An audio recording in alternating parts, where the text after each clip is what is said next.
do believe everybody has a passion, but it is so easy to give up. Like you were saying, it's easy just to exist, to sit on the sofa, to tidy your house, live in your own little bubble and not explore everything that is available, even in your 50s and 60s. That life can be better in your 50s and 60s. And hopefully on to my 70s, I hope that I will continue modelling and get more work. I don't see any reason why not. I don't want to just exist. I want to be excited. I want to not know what email I'm going to get tomorrow. Hey, my name is Lisa Hugo, and I'm obsessed with helping other people find and develop their voices so they can go out and take on the world, be seen as an authority, expert, and speak their truth with utmost confidence because they know that what they have to share will connect with their audience and make a difference. I studied performing arts and spent 20 years of my career traveling the world as a professional singer-songwriter. I teach you the secrets to speak up and be heard, overcome your fears, to build your speaking skills, and learn how you can use your skills to make a change both in your own life and the lives of others. This is your one-stop shop for all things confident speaking. This is Impact Through Voice.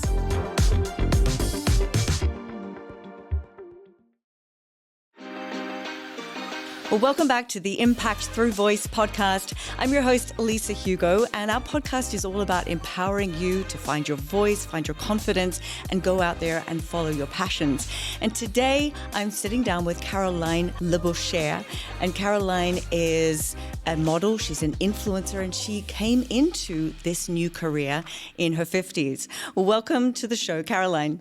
Thank you very much. You definitely speak with confidence. Well, thank you.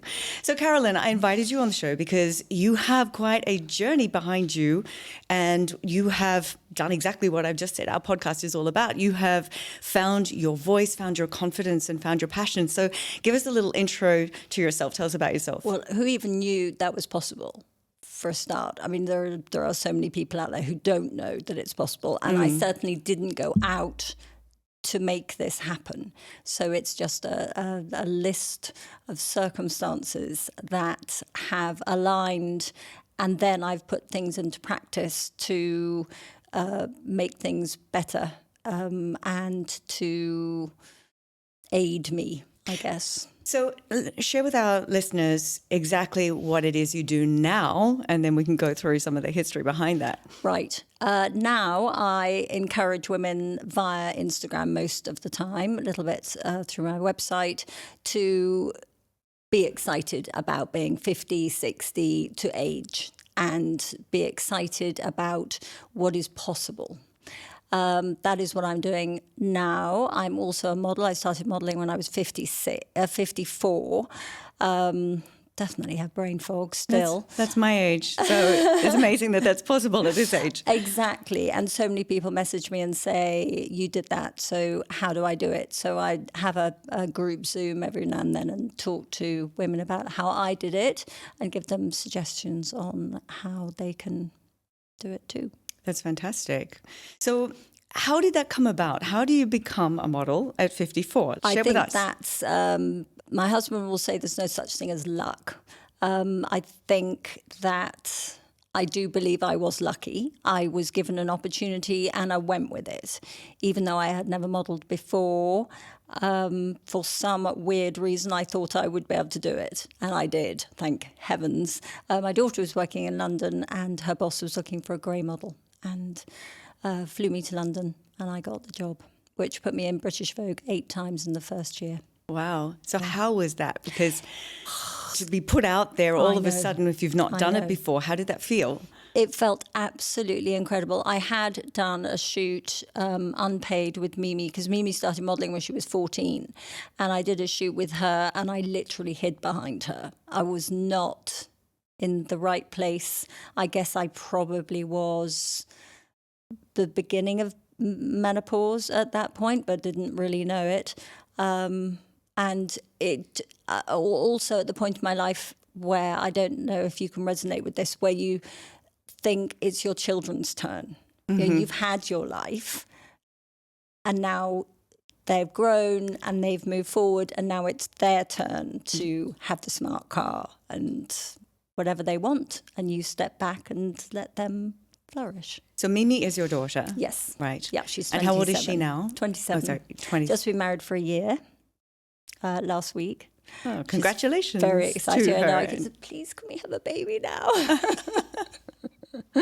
And my son lives in London, and he's going to be 30 this year. Right. Yeah. And you've been in Dubai for 14 years. Yeah. And what brought you to Dubai in the first place? David was in the army, and he came to the Emirate Army as an advisor. So big house, swimming pool, everything. I mean, complete dream to move to Dubai from England. Yeah. And yeah, living the life. So we've all been through that, but I hear it wasn't permanent.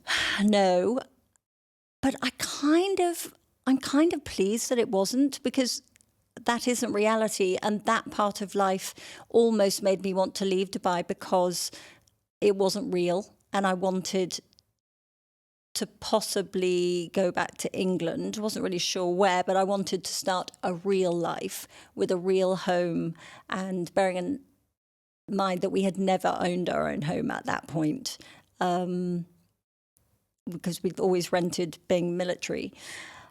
And you have to, I don't know how people have all of that given to them and live it for years and years and years and years. How do you go back to reality?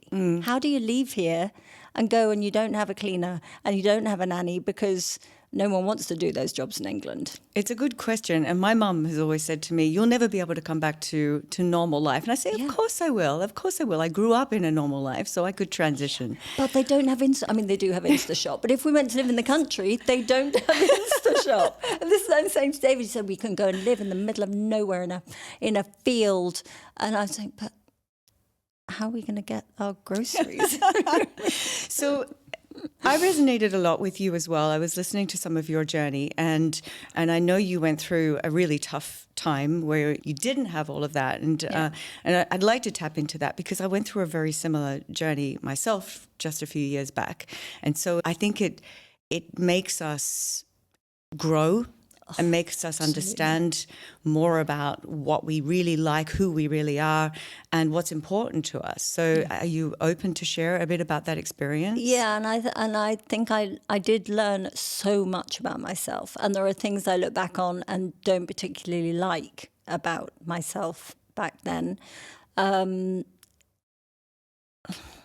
feel really uncomfortable saying it, but I guess life was about me.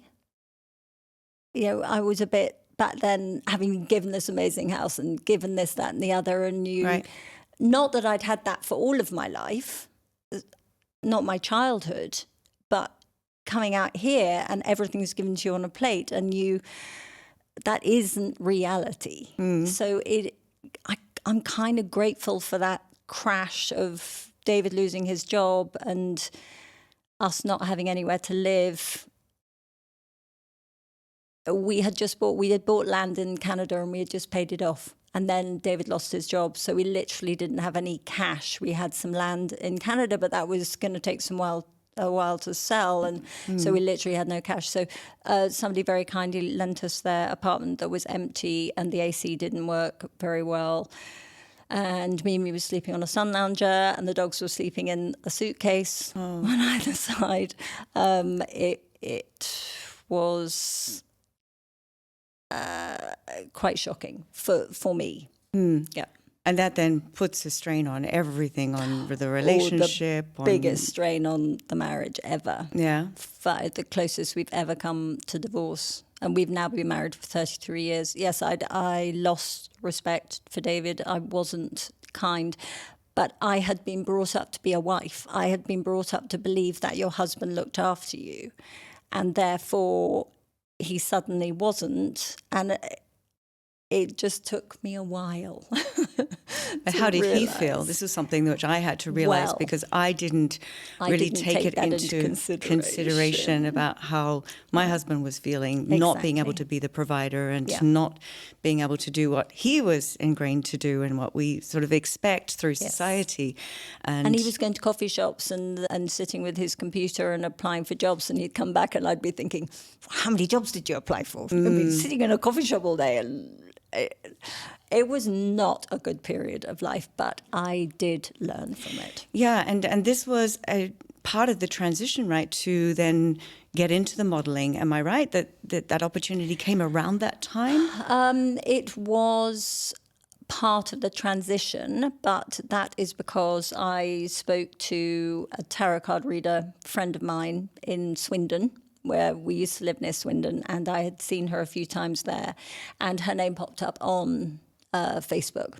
I did Facebook back then, talking quite a while ago, and I called her. I thought, what can she do over the phone? What can you're not sitting there and turning the cards over yourself and touching them. So anyway, I called her, and she said, you need to take control. And that was the seed that was planted that made me think, okay, I need to take control. He is not in control, and I can't expect him to be right now. So it wasn't immediate. It wasn't, oh, David, I love you. I'm so sorry. All of that airy-fairy stuff. It was a transition, but it certainly was a seed. So what were you doing before all of this and before what you're doing now? I was a school receptionist. So that's very different. Very different, yes. And would you say that you were almost a different person back then? Definitely. Yeah? Definitely. Oh, definitely. And everybody who knew me then, I had alienated a lot of people during that period of time when we were homeless. And I'd been on citalopram, my happy pills, as I call them, for many years. And I went cold turkey off those because you had to have a doctor's appointment and buy your prescription every month. And it was a lot of money. Yeah. So I was pretty depressed and cried a lot, and Which I wouldn't have been a very nice person to be around, would I? And I just I didn't want to have friends. I didn't really want to talk to anyone. It's a difficult phase. Yeah. I know because I've been through it. Did you cry? I actually took the reins because that's what I'd always done.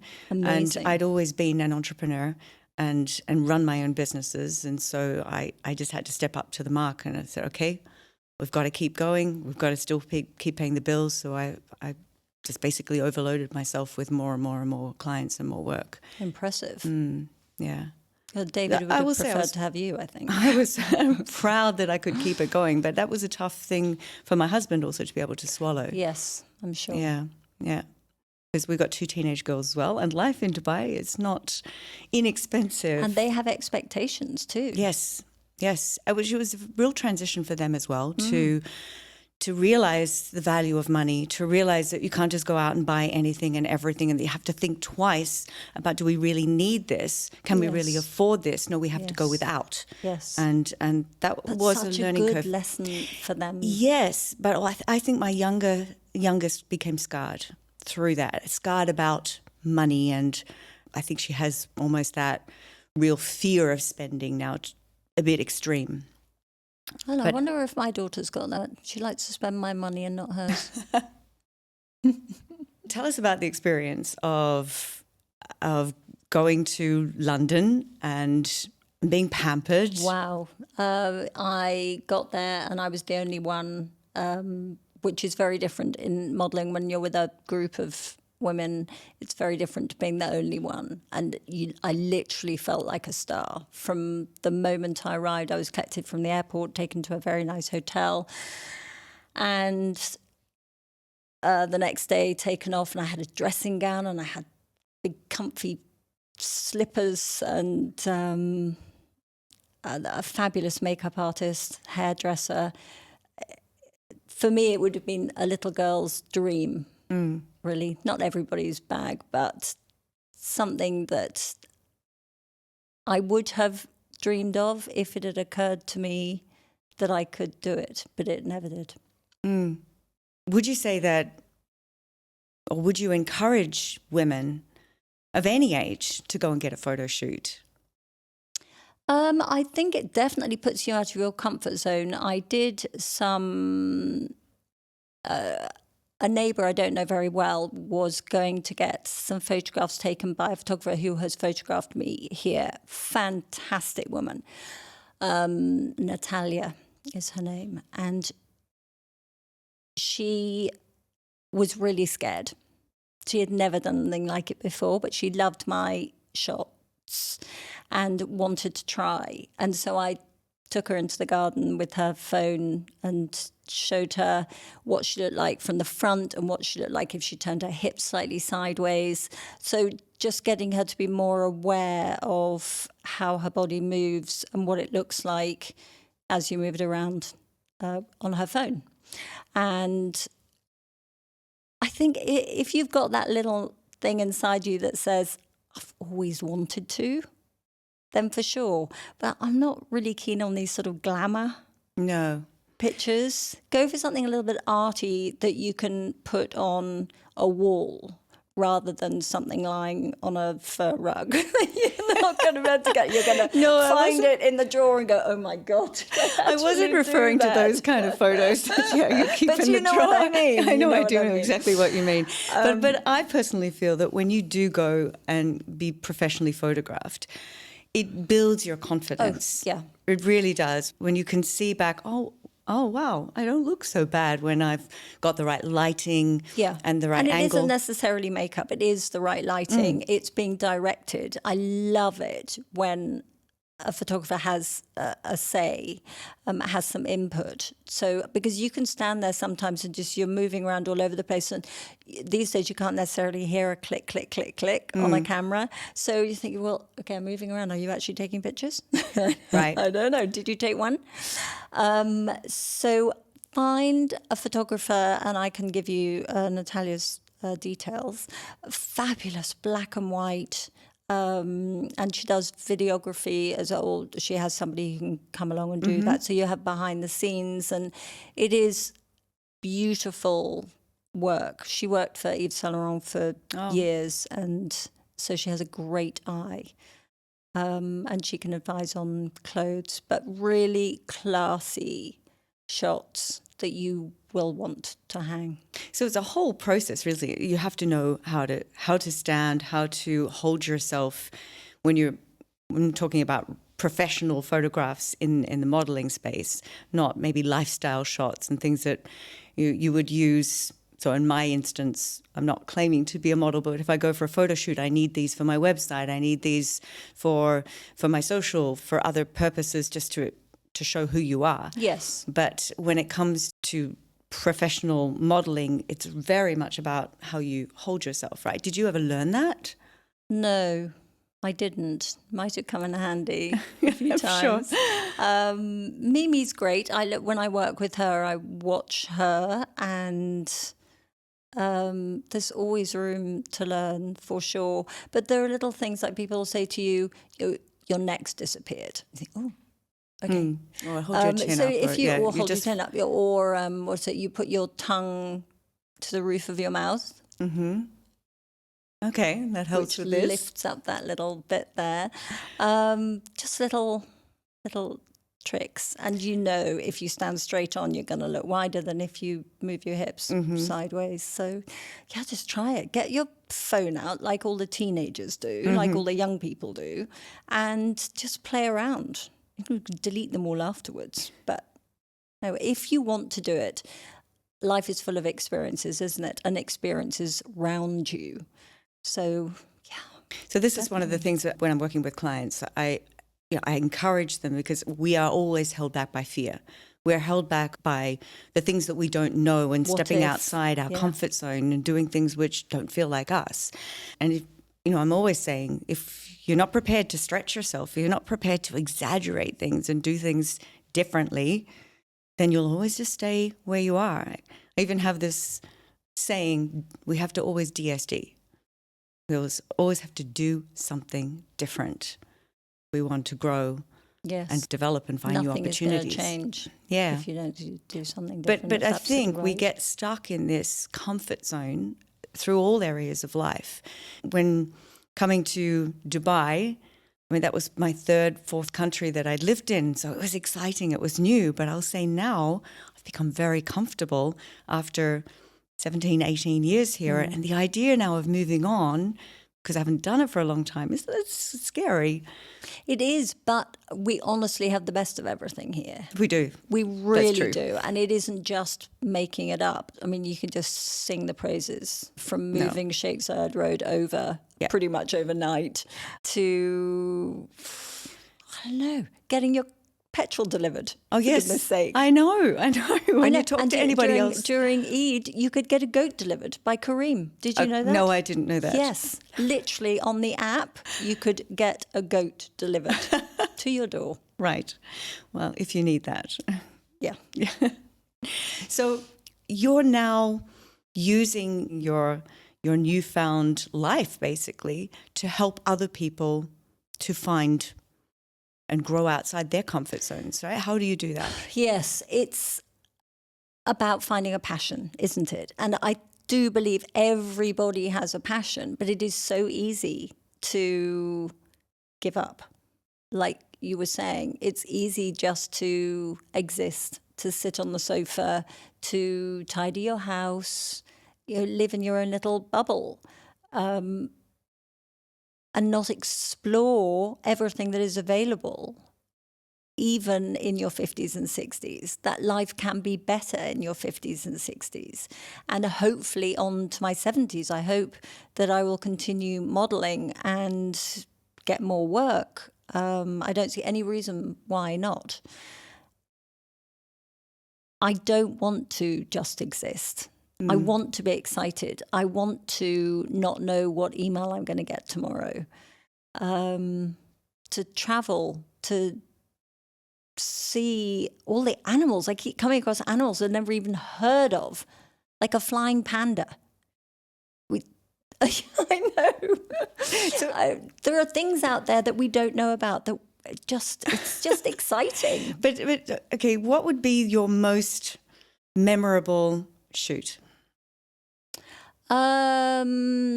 Probably the first one. Right. Because it was so incredible, and they wanted my hair, I think, to be shorter, and it was very long. So it all took the process was very long. They did lots of little plaits and curled them all up behind my hair and then put another piece on top. It was just... It was just a dream. I don't know if it'll ever happen again, but then every time I have a shoot, I don't know if it's going to happen again. And every shoot is different. But that adds to the excitement. Is most of your work now in Dubai, or you still travel? I'm trying to work more in London. Mm-hmm. I'm working in Turkey next week. Okay. I worked in the Maldives a few weeks ago. Nice. I know. So all over the world would be great. But I think there are more grey people in Europe. There's more people in the pool of the grey world. But I also think that once you're in your 50s, 60s, and you're modelling, you have become your own identity. You have a look.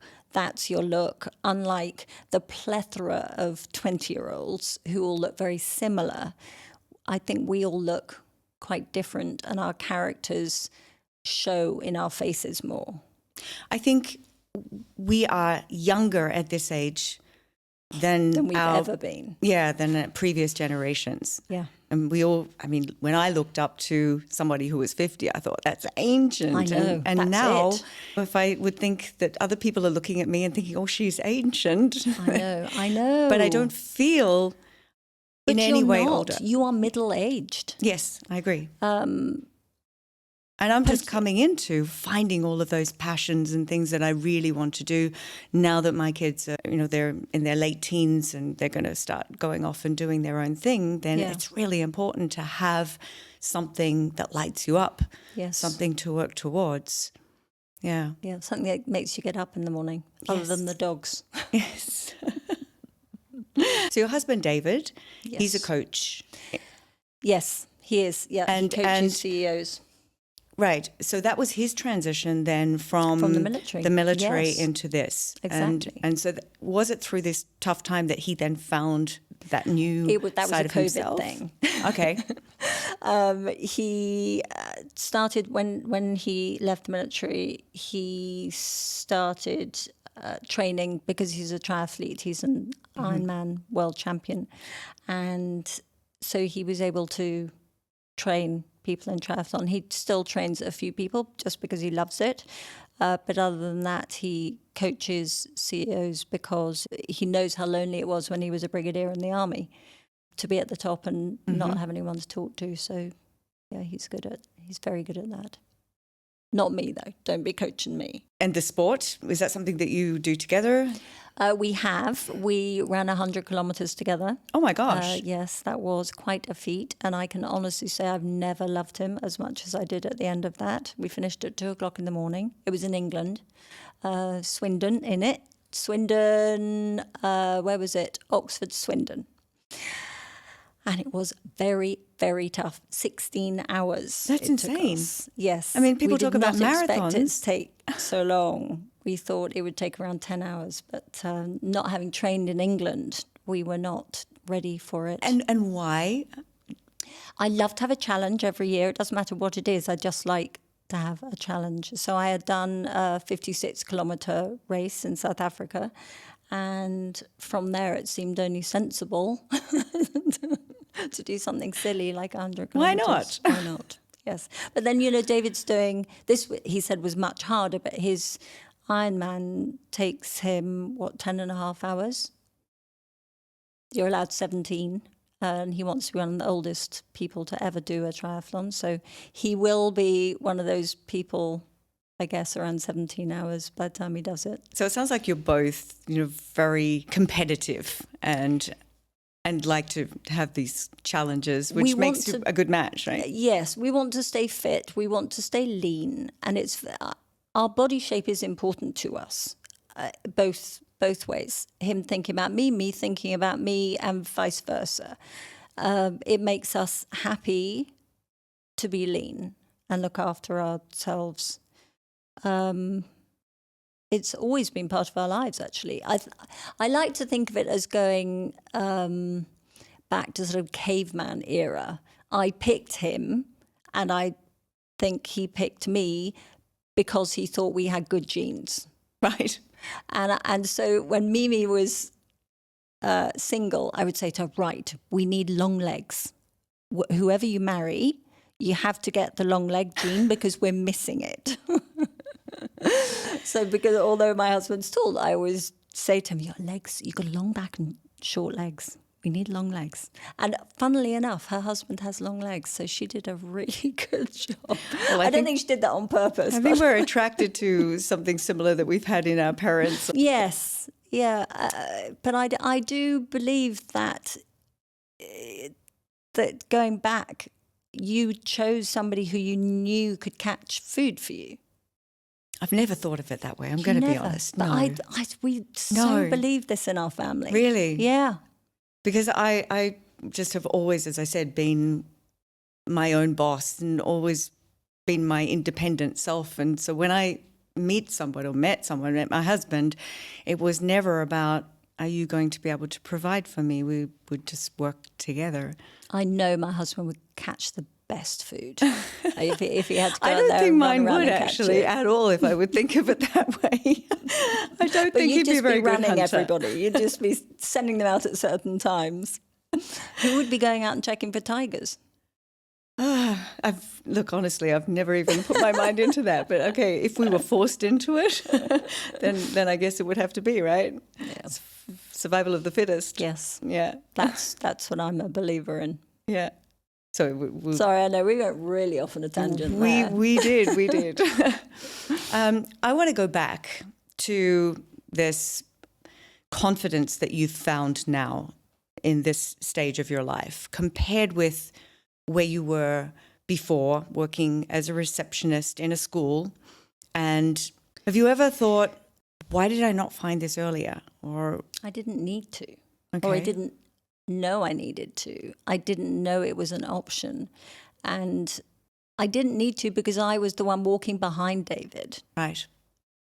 So even though I had his number in the army, I was wife of 517, Okay. and I couldn't do anything without that number. Wow. So that was part of being groomed, being put in a box. And that was absolutely fine because that's what I was brought up to do. Yeah. Somebody's got to do it. Or back then, somebody had to do it. And it was absolutely fine. And I didn't know. So I would never go out in the evening by myself without him. Would you now? Oh, I do it all the time now. I get in my car and I even say thank you to my Mini and I say, I'm so brave. Because it's very different. Mum is exactly the same and still is the same. She won't go out in the evening. Daddy's not around anymore, but she doesn't really go out very much. Right. But all through my childhood, I remember that. Okay. Yeah, and we are influenced by what we grew up with. I always talk about this even with our voices. We end up sounding like the people that we grew up with. And if you didn't have good influences, then we end up sounding not necessarily effective in the way that we can speak. And it's something that we can learn and improve on. It is absolutely something that you can learn. And when it starts to grow inside of you, hopefully you will like it and realize that you do have choices. Yes. Everything is about choices. What is the choice? I have a choice to not eat carbs, for example, or eat carbs and put on weight. That's a choice. I'm not natural. I mean, I guess I'm naturally slim, but I could put on weight if I wanted to. I prefer not to, therefore I don't eat carbs. Any carbs? I'll occasionally have a bread roll if I'm out to dinner and it looks warm and smelly. And so I never say never, but on a daily basis, I don't do sugars or carbs. That is a family choice pretty much that we have made. And being happy is a choice, isn't it? Waking up in the morning and think, oh, it's another Tuesday. Or how amazing it's another Tuesday. Yes, how lucky am I to be here and the sun is shining and so positive self-talk. What's going to happen? Yeah. So I have affirmations and I have a vision board and I also listen to audiobooks in the car. Okay. Yeah. So who's your go-to author or I listen to The Secret. Sounds a bit corny.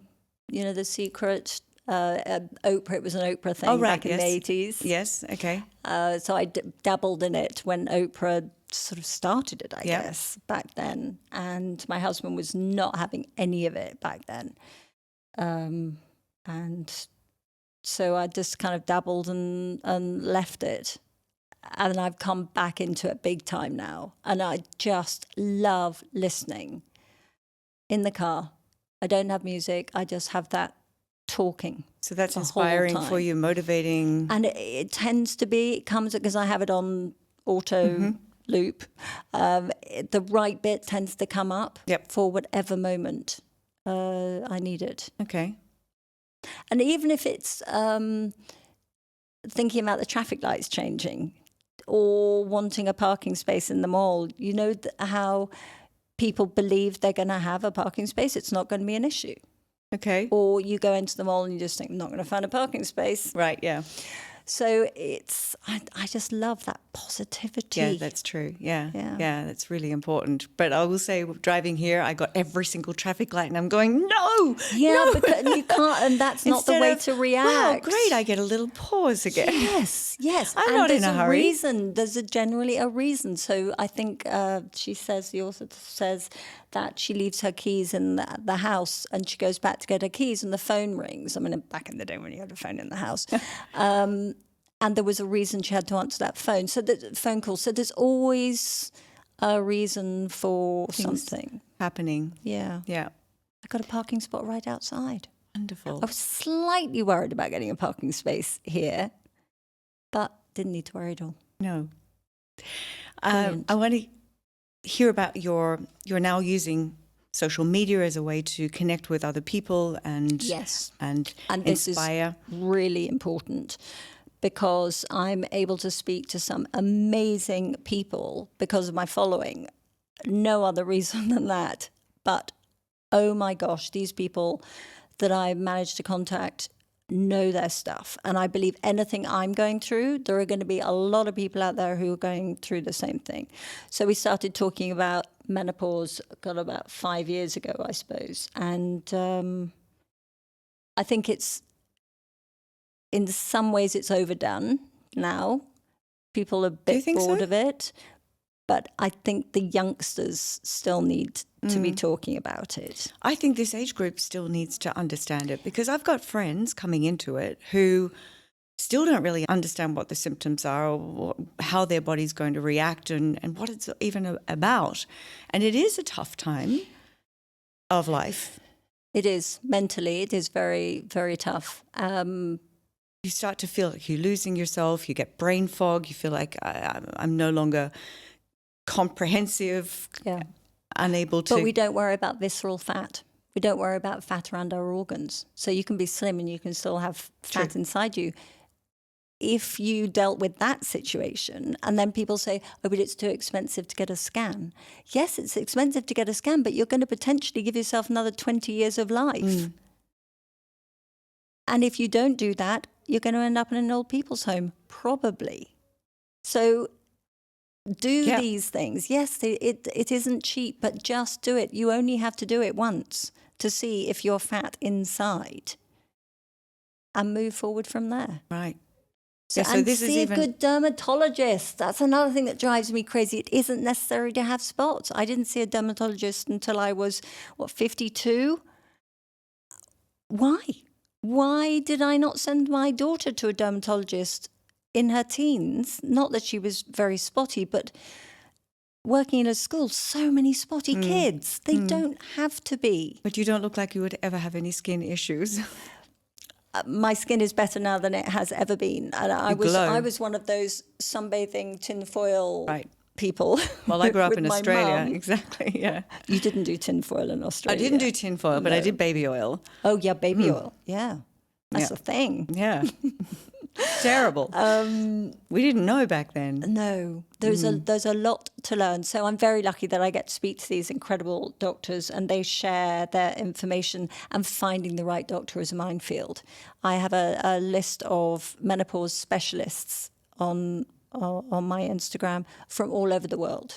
Okay. And if you can't find one near you, then DM me and I'll put a story out there and I will find somebody who is pro HRT, so you don't have to do HRT, but you need to get both sides of the story. So I think that's something for another entire podcast.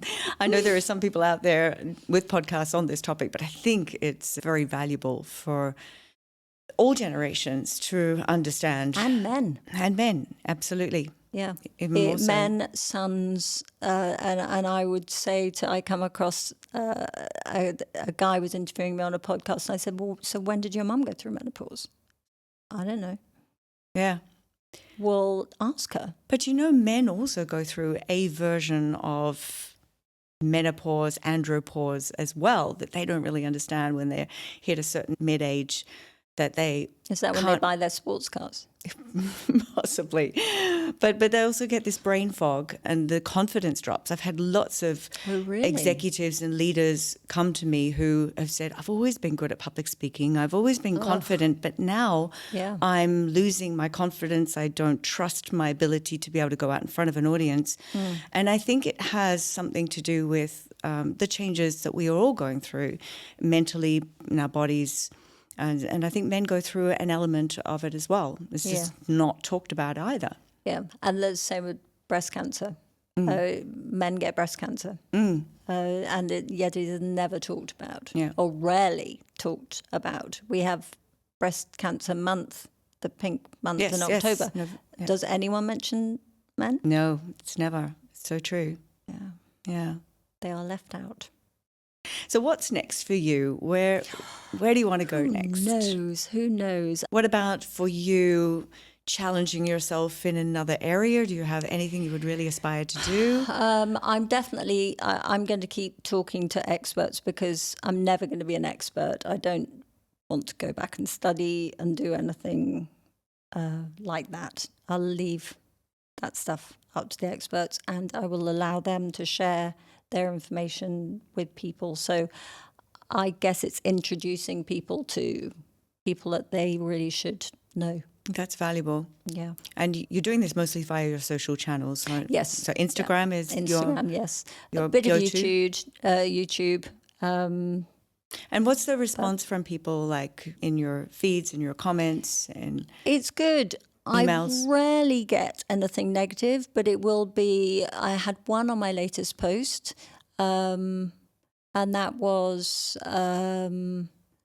you're 59, but you look 79.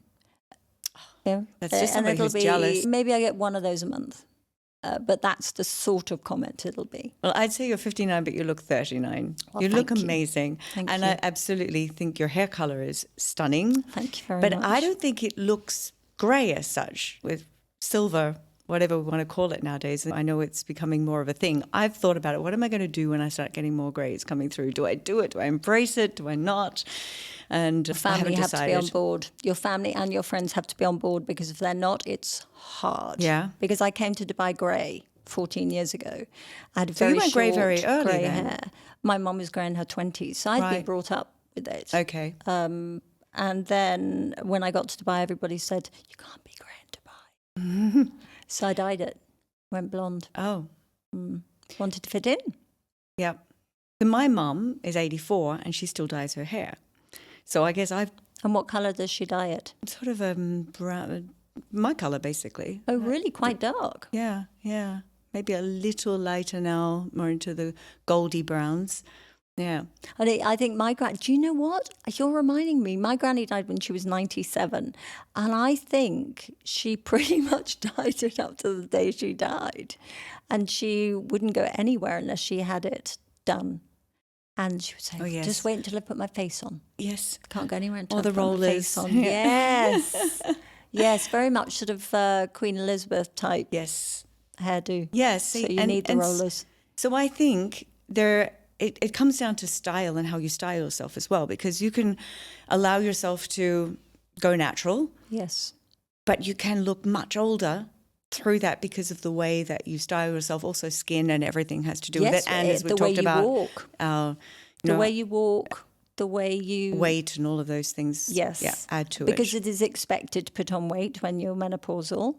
And again, women accept it, but it isn't something you have to accept. I really believe that. And walk around like you flipping own the place. You know, don't just shrivel and disappear. And the fact that I went natural with my hair doesn't mean to say that I'm totally natural everywhere else. Okay. I'm not I didn't do it for any green reasons. I did it because it's the easy option. Because when you're 50-50, Yeah. how boring is it going to the hairdresser and spending all that money and having to go far too often? Right. So it was just, it really didn't bother me. So for somebody who wants to take this route, what's the best way to transition? The grey route. Yes. I went ash blonde.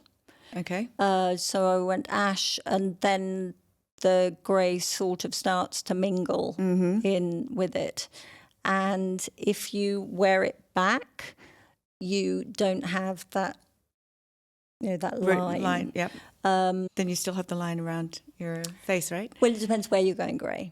Yeah. Okay. The front, I think, was shorter, so that transition was easier, whereas the rest of it was longer.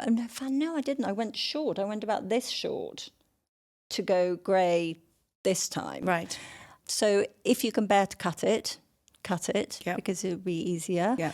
I also do have some grey colourists on my Instagram, grey hairdressers who have been recommended, not people that I have worked with. And then listen to Jack Martin. Jack Martin is the god of grey transitions. He took Jane Fonda grey, Okay. and I've interviewed him a couple of times. His mum lives in Dubai, actually, although he lives in LA. Great. So, yeah, there are plenty of people out there. It's just finding the right people, talking to each other. Even you either get on or you don't get on. And if you get on and you take one thing from that conversation, that's all you need. And you never have to cross paths again. But we need to talk to each other and learn from each other. It's so true. That's why I love this podcast, because you get to have conversations, meet new, really interesting and inspiring people. And I encourage anybody to take that route. If you really want to get out, find your voice and meet interesting people, podcasting is a wonderful way to do it too. Or be guests on podcasts. Yeah. And people say, I can't afford to start a podcast, or I can't afford to join a group. Start your own group. Yes. Because there will be other people in the same situation as you. Yes. Yes. So it's being proactive, isn't it? That's right. Being in control and in charge of your own destiny. Instead of just accepting, you can find the path. You can be in control. Yeah. Yes. Caroline, it's been amazing having you on the show. So if people want to follow you, tell us your Instagram handle. Caroline Labouchere. Okay. And the same on YouTube, Caroline Labouchere. I can't make anything up. It's just as it is. Well, thank you so much for sharing. Thank you for inspiring, and thank you for just sharing who you are, being natural and being yourself. Thank you. Thank you for having me. Great to have you. Congratulations, you've just finished another episode of Impact Through Voice. You're well on your way to making a positive impact in the world with your voice. If you want more, head on over to lisahugo.com/podcast for show notes and all the links that we mentioned in this episode. Until next time.